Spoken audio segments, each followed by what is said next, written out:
siya tong aksidente.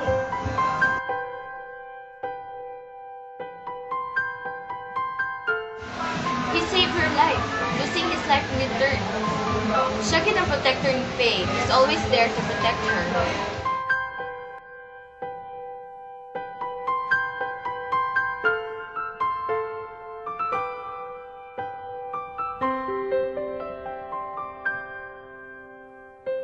Ha?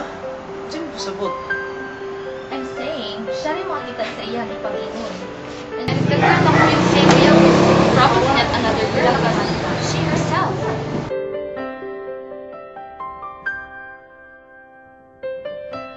Siguro abi lang niya na makita niya iyang na yung lain.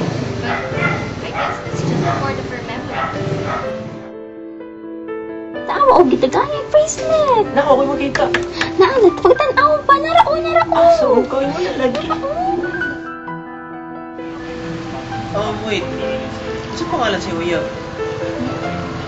Alex.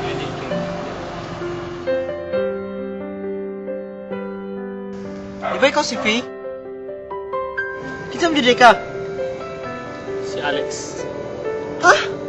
Sa pangalan ni mo?